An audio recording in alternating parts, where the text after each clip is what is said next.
Pastor Jarrett for New Hope Baptist Church. Today we're going to do day 16 in our Hard Christmas Devotional. Hopefully you've been enjoying it. Today we're going to be looking at a more controversial subject. And the question is, are images idolatrous? And what this is hinting on is, are nativities idolatrous? Are pictures of Jesus idolatrous? Are movies about Jesus idolatrous? I mean, are we doing idol worship by having these images? And so it's a great question as we consider this coming Christmas, because we have these familiar objects in our house of nativities and stuff. Should we have it? And he's first going to open up with Hebrews 1:3, and it says, "The Son is a radiance of God's glory, the exact representation of his being, saying all things by his powerful word. And after he had provided purification for sin, he sat down at the right hand of the Majesty in heaven." So this is a great passage in Hebrews 1:3. We're going to come back to this passage later on. But as he's showing that Jesus he is the Son of God. He is God incarnate. He is the second member of the Holy Trinity. And if Jesus is God, should we have paintings of God? Should we have statues of God? Should we have a nativity scene with baby Jesus? Is this idolatrous? Great question. So let's look what Hank has to say here. He says, "It's not all uncommon to see images of Caravaggio's Madonna and Child, or Da Vinci's Virgin and Child in images, magazines and movies, or in manuscripts, which begs the question, are such images of Jesus idolatrous? The Byzantine Emperor Leo III apparently thought so. As such, in the 4th century AD, he ordered to abolish all icons, revered images, or sculptures of Jesus, Mary, angels, and the saints. This sparked a great iconoclastic controversy, so called because those who support the eradication of icons, often on the grounds that they violate the second commandment, prohibit of graven images, were known as iconoclastic or image breakers. The contrary sparked in the 4th century persistence to this very day. As such, the question emerges: do the image of Jesus really violate the second commandment? This is a great question. This is why Emperor Leo the Third took them out, and there's a reason why there's some denominations, like especially denominations that follow the Westminster Confessions, do not have any images of God, the Holy Spirit, of the Trinity. They don't have any pictures of that, because they see any of those images as a violation of the second commandment. And the real question, is it a violation of the second commandment? Because let's be honest, if it is, then okay, then we shouldn't have it. But if it isn't, then we don't have to worry. Or is it somewhere in the middle? And that's really where the question is. Where we see it, who's right in this? And he goes on and says, to begin with, if the second commandment condemns images of Jesus, then it condemns making images of anything at all. Therefore, God would have been guilty of contradiction himself, because he commanded the Israelites to adorn the Ark of the Covenant with the image of cherubims. Now, I could see some Westminster say, well, that's not quite a point. Most Westminster I would say it's really talking about images of God that they're worried about, not necessarily images of cherubims. But it does beg the question, because cherubims are a form of angels. So should there be a sculpture of angels? Now, if God commanded him to put angels on the Ark of the Covenant and on other areas, then maybe there's something we're missing here. And I think that's probably what I'd say. It suggests we're missing something here. But let's read a little bit more. He says, furthermore, in the context, the commandment is not an injunction against making graven images, but an injunction against worshiping them. As such, God warned you You shall not make for yourself an idol in form of anything in heaven above, or on earth beneath, in the water below. You shall bow down to them and worship them, for I, the Lord your God, am a jealous God. Exodus 24-5. And and this is the key to understanding the passage. We need to understand the context of the passage. The main context is not worshiping an object. And I would say specifically worship an object as being a form of deity, of some worshiping as representing a deity, a god, an angel, or something, to worship them. And that's really the focus of what it's the was saying not to do.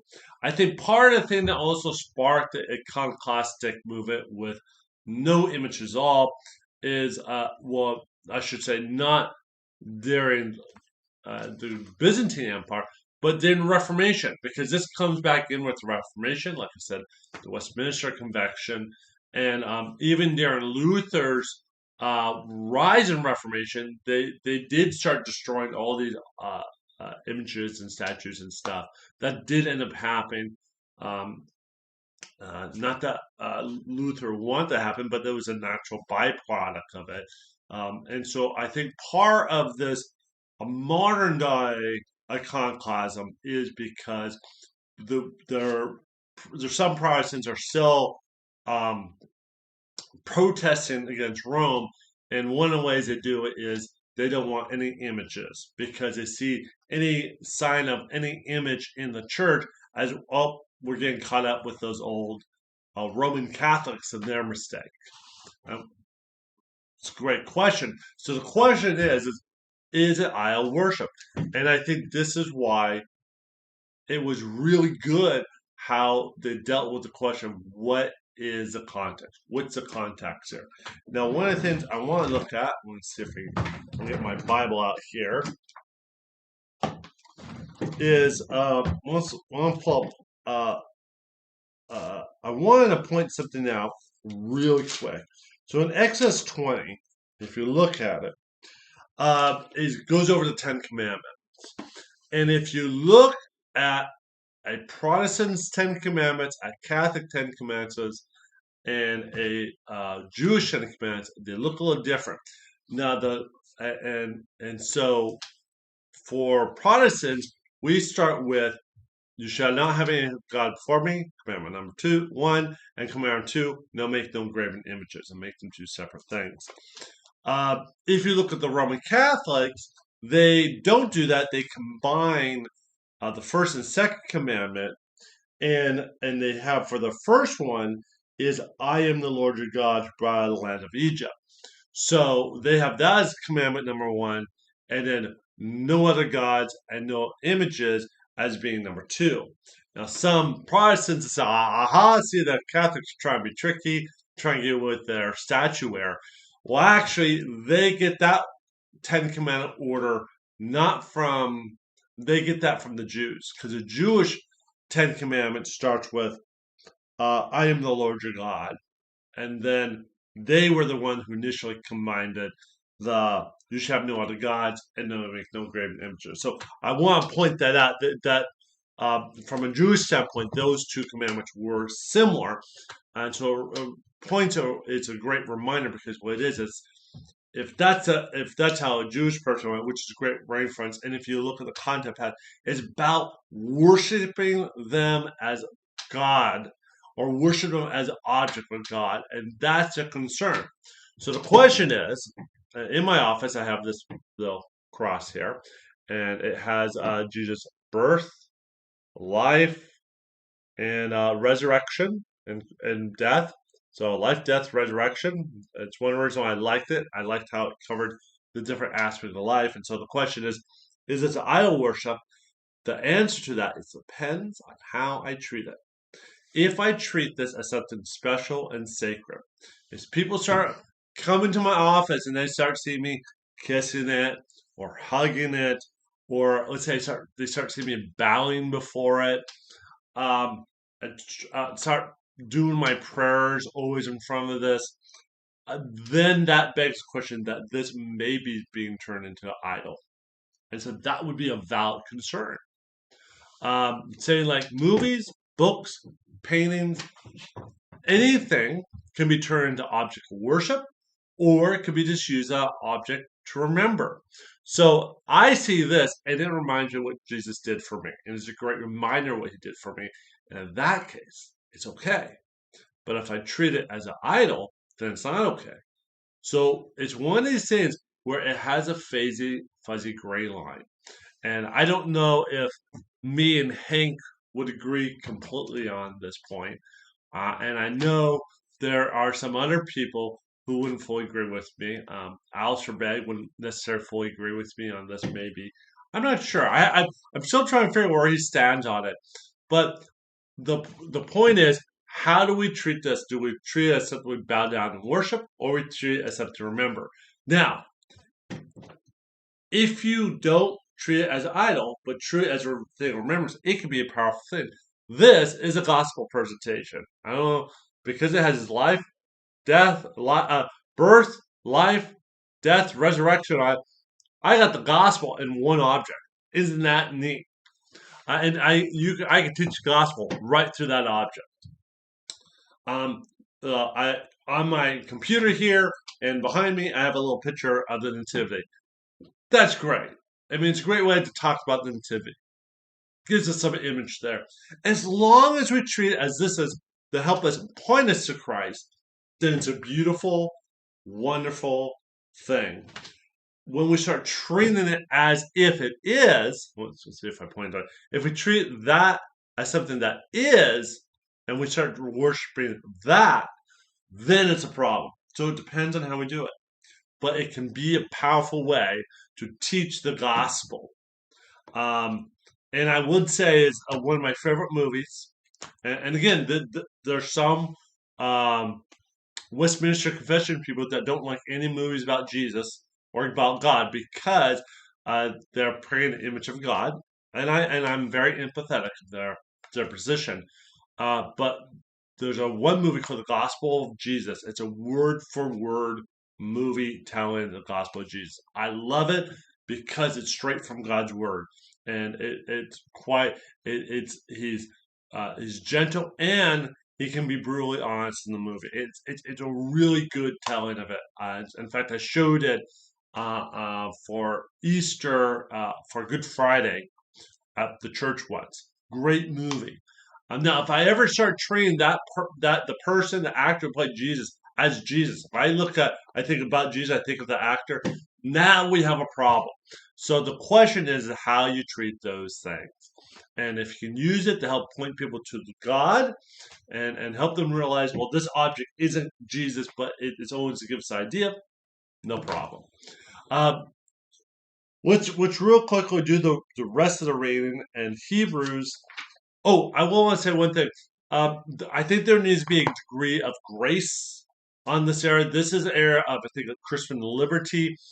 There's some people who can own something like this, or a painting or a statue, and will not cause them to stumble or fall, and actually will help grow their relationship. They can use an object like this to help tell the gospel to someone. There's other people that will see it as a trap and will lead them into sin, and where they do end up treating it as idol worship. For those people, they should avoid it. And so this is where I think there should be a healthy tension to say, if it's a problem for you, avoid it. If it's something that's good for you, if it's something you can have and it can be encouraging you, then you should keep it. And then have liberty for those who hold different perspective and hold that tension there. I think that's the best approach on this subject. So that's what we have. So let's real quickly, let's read the Hebrews passage. And he has us read Hebrews 1 through 14. Great passage. I encourage you to read this for Christmas. But it says this: in the past, God spoke to our forefathers, to the prophets, at many times, in various ways, but in the last day, He has spoken to us by His Son, that would be Jesus, who He appointed heir of all things, through whom He made the universe. The Son is radiance of God's glory, the exact representation of His being, saying Him all things by His powerful word. After He had provided purification for sins, He sat down at the right hand of the Majesty in heaven. So he became as much as superior to the angels as the name his inherited is superior to theirs. For which of the angels did God say, "You are my son, and today I have become your father"? Or again, "I'll be his father, and he will be my son"? And again, God bringing his firstborn into the world, he says that all God's angels worship him. And speaking of the angel, he says, he makes his angel winds, his servant flames of fire. But about the Son, he says, your throne, O God, will last forever and ever. The righteous will be the scepter of your kingdom. You have loved the righteous and hated wickedness. Therefore, God, your God, has set you above your companions by anointing you with the oil of joy. He also says, in the beginning, O God, O Lord, you laid down the foundation of the earth. The heavens are the work of your hands. They will perish by your remains, but you will remain. They will all wear out like a garment. You'll roll them up like a robe. Like a garment, they will be changed, but you remain the same, and your years will never end. To which of the angels did God say, sit at my right hand until I make your enemies a footstool for your feet? Or not all angels minister spirit sent to serve those who will inherit the salvation? Hebrews 1:14. Encourage you to read that. Again, point to that Jesus is the image of God, the incarnation, and that if we can use images to point us to Christ, that's wonderful. So, what's the two questions was the first one is, why did the early Christians seek to rid the church of icons or images? Is because they're worried about the breaking the second commandment. And one of the things I thought about as I was reading this was there might have been actually some Christians in that with Leo the Third, the emperor, who were treating them as idols. And so the ones who were treated as idols, yeah, they need to be correction, and maybe they did need to remove some of those objects. So that might have been a real problem that needed to be dealt with. But you don't necessarily have to throw out the baby with the bathwater. You just might need to find that balance there. And unfortunately, sometimes as Christianity, we're not sometimes trying to balance. Or sometimes there is black and white, but there's some issues like this where there's really this gray area. And so I can appreciate their concern and why they got God icons, but they probably went too far, and they could have had a little more balance.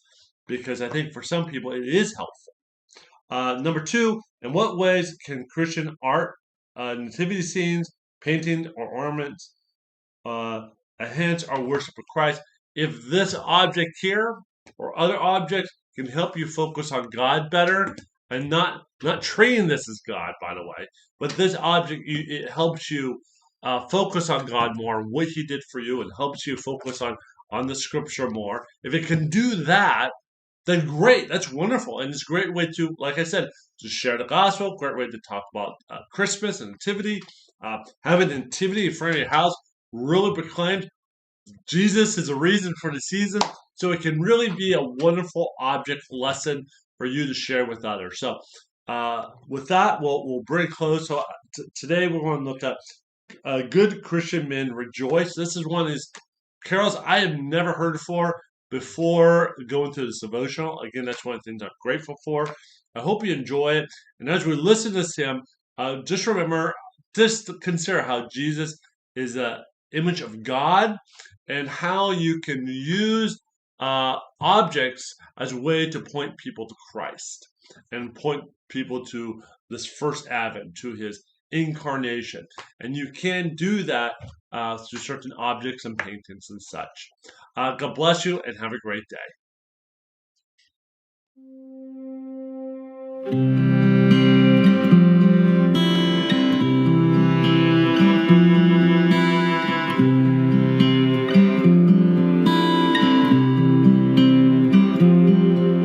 Good Christian men rejoice with heart and soul and voice. Give ye heed to what we say. News, news, Jesus Christ is born today. Ox and ass before him bow, and he is in the manger now. Christ is born today. Christ is born today.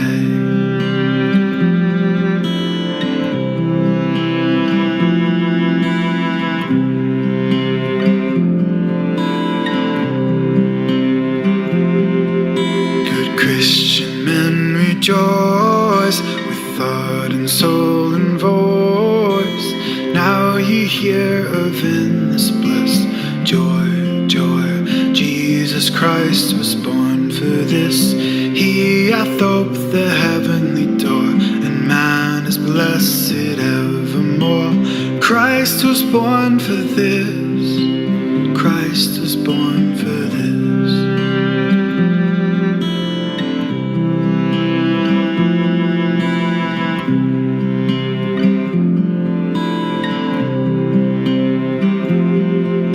Good Christian men rejoice with thought and soul and voice.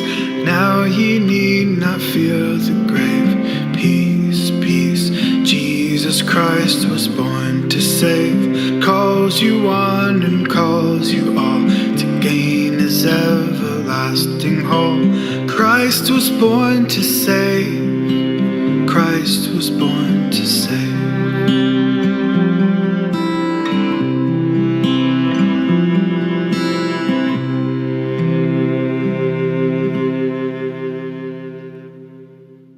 If you like these videos, please like, share, subscribe, and ring that bell.